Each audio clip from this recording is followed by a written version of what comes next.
The tournament of power held by the Omni Kings of both the present and the future has now officially begun, with both Universe 7's Majin Buu and Universe 9's Basil compete in the preliminary rounds in order to not only entertain the future Omni King, but to also determine a winner between Team Universe 7 and Team Universe 9, with Buu seemingly at a disadvantage over Basil, but with each passing moment that goes by, Majin Buu is looking to turn the tides as Basil's battle against Buu reaches its end. What's going on, Dragon Ball Super fans? Welcome to my Dragon Ball Super episode 79 review entitled Universe 9's Basil the Kicker versus Universe 7's Majin Buu, leading into next week's exciting episode of Dragon Ball Super episode 80 and what promises to be the return of Gohan as Gohan looks to battle against Lavenda or Lavender in the second act of this tournament. And a quick plug before we begin, in case you guys are not following me at Twitter, make sure to go on ahead and follow me at Twitter at UnrealEntGaming. The link will be down in the description below for all the latest in Dragon Ball news, information, and updates. And of course, if you guys want to keep notified of what's going on,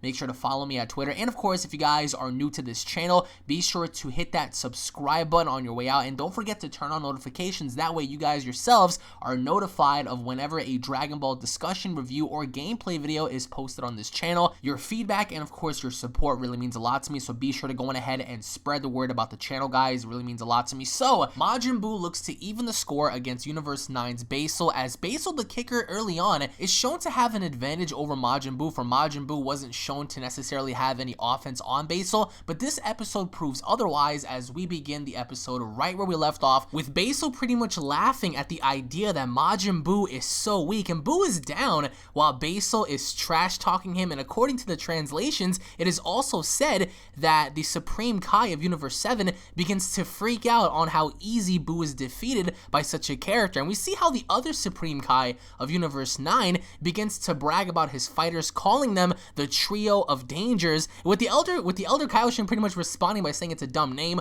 But needless to say, right in the beginning, we see how Basil is mocking Buu on the idea that he's down, he's not a worthy opponent, and we see how all the other gods are overlooking this, while both the Supreme Kai of Universe 9 and the Elder Kaioshin are pretty much arguing on the idea of the Trio of Brothers. But even with that, we see how Basil is kicking Buu around effortlessly, and the Supreme Kai of Universe 9 just keeps bragging and gloating about this, and we get to see how Basil even is gloating about it as well. But we get to also see how Kibito thinks that the Supreme Kai of Universe 9 is a very rude Kaioshin, and we even get to see how Buu is just, he's wiggling his little horn around, he's getting beaten around, and he begins to toss and turn, but he's laughing because he's not taking this fight serious. But even with that, the female god of destruction was actually wondering as to why Majin Buu was having so much fun and why he's laughing during all of this, and we get to see how Buu just pops right back up. He grabs Basil, and then even after that, we see how finally Majin Buu is on the offensive, and Majin Buu looks like he's trying to get a hold of Basil, but Basil is really fast. He begins to deflect Majin Buu's ki blast. We even see how he's beginning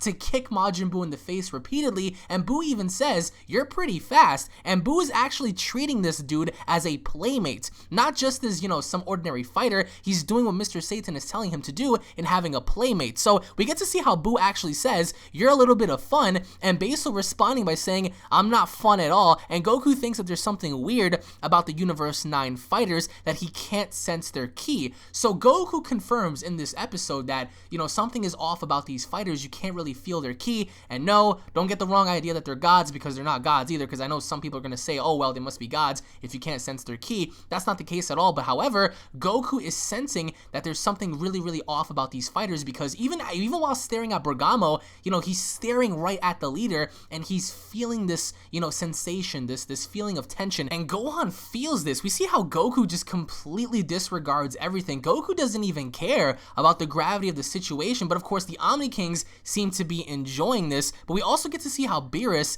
is kind of looking at Buu like, why aren't you taking this fight serious? How come you're not, putting an end to this person? You do understand that the fate of the entire universe is at risk here. So Basil is not treating Majin Buu as competitive at all. But we also get to see how afterwards Goku tells the K9 fighters to take Buu more serious. He's pretty much taunting them, and that's when Bergamo begins to talk, and Bergamo's pretty much telling Goku, do not interfere. And Bergamo is the leader of that team. So we see how Basil begins to call Buu weak again, and we see even the Supreme Kai thinks that at this rate Basil will take down the entire Universe 7 roster by himself, because Basil seems to be very overconfident here. He has his arm crossed, he's not really using his arms, he's just kicking Majin Buu around. around, and Buu, even after he was on the offensive, he was standing there. But then, however, we get to see how, you know, Basil begins to pretty much power up, and Buu seems to be at a shock here, and his aura, his surrounding aura, was very reminiscent of previous characters we've seen before. It looked like a fiery red aura, which I'm gonna have to say, it looked pretty cool, especially on Basil, and Gohan seemed to be very concerned, and Goku was just smiling about the entire situation.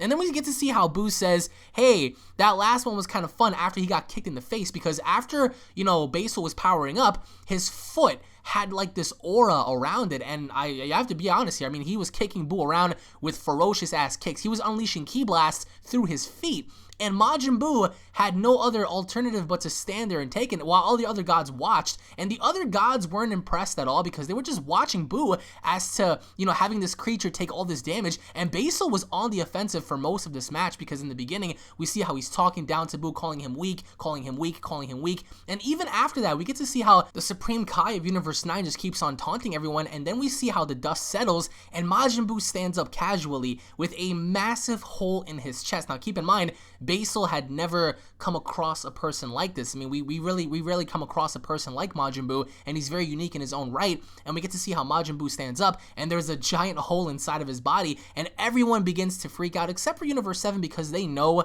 what Majin Buu is all about. But we get to see how, you know, Buu says, how dare you hurt Satan, because during the whole, you know, Basil launching ki blasts from his feet, he managed to kind of hurt Mr. Satan. His shoulder was kind of injured, and we see Goku catering to him, and that's what pissed off Majin Buu. Right then and there, that's what forced Buu to really go all out against Basil, because once he saw that his friend got hurt, that was it. So we see how Satan was pretty much hurt after the crossfire, and Buu offers pretty much a chance to heal him with, you know, Hercule saying no. And I'm gonna have to say, like, during this whole sequence, it looked pretty cool because at first Majin Buu, when he looked down, he said to himself, like, all right, well, there's a giant chunk of me missing, with Sidra even wondering, like, what's going on here. But, you know, we get to see how Majin Buu offers to heal Hercule with Hercule saying no, and Buu, the entire ring is just destroyed, mind you. The entire scene looks very, very barbaric in essence, but we get to see how Hercule, you know, he's kind of fading in and out. I mean, he was hurt, and even though we don't know if he's faking or not, because even during a sequence he was pretending as if like he was badly injured, that forced Majin Buu to really get ticked off because we see how his hand begins to clench up, and that reminded me so much of when Buu originally was in Dragon Ball Z, when, you know, he just began to just be engulfed in rage, and we get to see how we see veins on his head, his stomach, you know, regenerates, and everyone, including the Omni King, is very impressed by this, and he begins to bang on his chest. Now, that is very reminiscent to Kid Buu, because back in the day, we remember how Kid Buu used to bang on his chest, so it's pretty cool how we get to see that from Majin Buu. But then once Basil and Majin Buu engage yet again, Buu catches Basil's ki blast and deflects it in the air, and actually, ironic enough, one of the ki blasts that went flying in the air, the masked man, the guy in the robe, caught the blast and completely crushed it. Now, we get to see firsthand as to who's behind the robe, and we get to see how it is the character that, you know, is representing the Pride Troopers, the big dude with the mustache. He is the guy behind the robe, and he catches the blast and crushes it easily. He is going to be a massive problem in this tournament, because the minute he did that, everyone was like, whoa, like, what just happened? But either way, Majin Buu right then and there begins to get on the offensive, and he is smacking this little wolf dude around. It's actually quite sad to see, because once Majin Buu got infuriated, he began to like pummel him, and it's like watching animal abuse. Majin Buu was pummeling him from stone to stone. He was, you know, twirling him around. He threw him from pillar to post. Majin Buu wrecked Basil so bad. And in essence, you know, we see how Universe 7 got their very first victory off that one sequence with Majin Buu just throwing him around. So it is declared that Majin Buu won, but the Omni Kings aren't really satisfied, and Goku begins to explain the rules of a ring out, because we see how Basil begins to climb back in, and the Supreme Kai from Universe 9, he wasn't so friendly right after that. He was pretty much telling, you know, Basil to come back in and do more work, and we get to see how he throws him this little, you know, like mushroom-like, whatever it was. It looked like fruit, but whatever it was that he threw at Basil, he just began to like just grow. He was huge, you know, his power level definitely increased after that. So whatever it was that the Supreme Kai gave him, we see how he began to grow in terms of power. He was huge.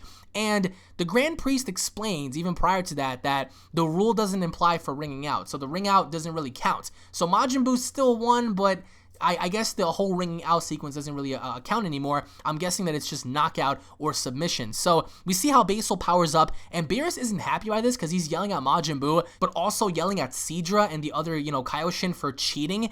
And the Omni Kings overrule Beerus's objection, and they want to see what, you know, Basil does while in this powered up form. So I'm guessing here that the rules are definitely different. But you know what's crazy? When the Grand Priest pretty much looked down on Beerus, Beerus was shaken up. He complied, but then we get to see Basil fight Majin Buu in this powered up form, and it looked like whatever it was that, you know, Basil had taken gave him the edge here because he was pushing Majin Buu back. And remember, guys, we're talking about Majin Buu, who was comparable to Super Saiyan 3 back in Dragon Ball Z, and the Omni Kings were loving this because then Basil, whatever it was he took, like some dog food steroids, he went after Majin Buu with everything he had, and he was kicking Majin Buu's butt to the point where Buu was getting flung around the ring again, and we see how even after he was trying to stand back up, Basil was on the offensive. So this episode pretty much glorified, you know, Basil and, you know, the Supreme Kai having to cheat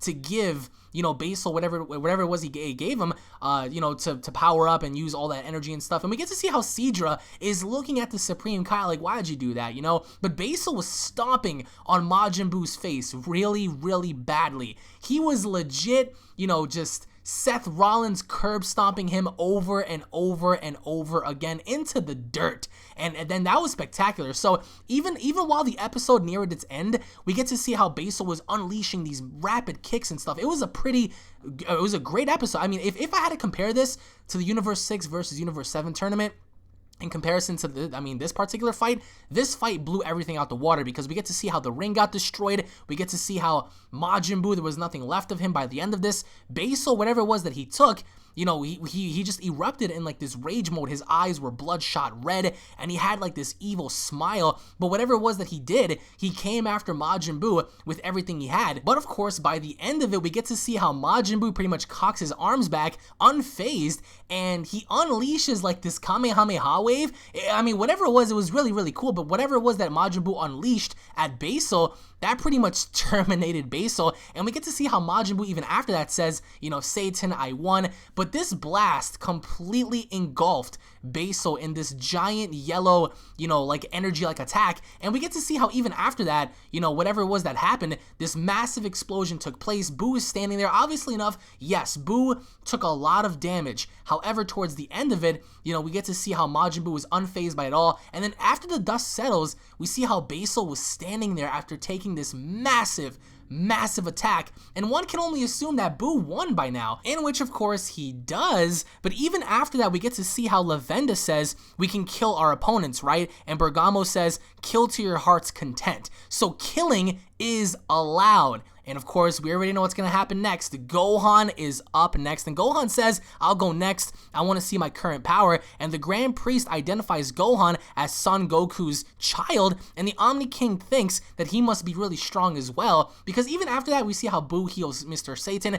But Bergamo and, you know, Lavenda, they're really, really angry at this idea that killing is allowed. And even with that, Bergamo tells Lavender, he tells him, kill at your heart's content. And even during the preview, we get to see how Gohan is in the fight of his life, because of course he's testing his powers out. He hasn't really tested his powers in quite some time, and to the disappointment of the Supreme Kai of Universe 9, they're overlooking, you know, Basil's body. He's just laying there, and Bergamo tells Lavenda right then and there, do what you gotta do. And Lavenda has like this evil, very evil grin with his eyes just bloodshotting. And we get to see how Majin Buu is rewarded in lots of food, and Goku doesn't have a care in the world, but Gohan volunteers. He finally takes those stupid glasses off, in which case we have an understanding that, yeah, we've always wanted him to take his glasses off, but I'm gonna have to say RIP Gohan, because until he unlocks his dormant powers, Lavenda is going to be kicking him around because based on the episode preview, in which I'll discuss in my breakdown review, but post your comments down below. What are your overall thoughts on Majin Buu versus Basil? What are your overall thoughts on Gohan having to go up against Lavenda? What are your overall thoughts on Gohan's expectations? How well do you expect Gohan to do against such characters? What are your overall thoughts on Goku in this episode? And what are your overall thoughts on the pacing so far between Majin Buu and Basil? Leave your thoughts down below. Thank you all for watching. Once again, tune in for the breakdown review because we are going to be discussing more or less about the episode in that specific video. And again, guys, if you guys are Dragon Ball fans, don't forget to subscribe for all the latest Dragon Ball news, information, updates, reviews, gameplay, and discussions. If you guys enjoyed the episode, if you guys love Dragon Ball, if you guys enjoyed the review, make sure to go on ahead and slap a like on this video. Tune in for more. I'm actually pretty excited to see how the actual tournament's going to look like with all 120 fighters present there. It's going to be quite exciting to see, but post your comments down below, guys. Thank you all for watching. Tune back in for more, and I'll be seeing each and every single one of you guys down in the comment section below. Take it easy, guys, and God bless. Peace.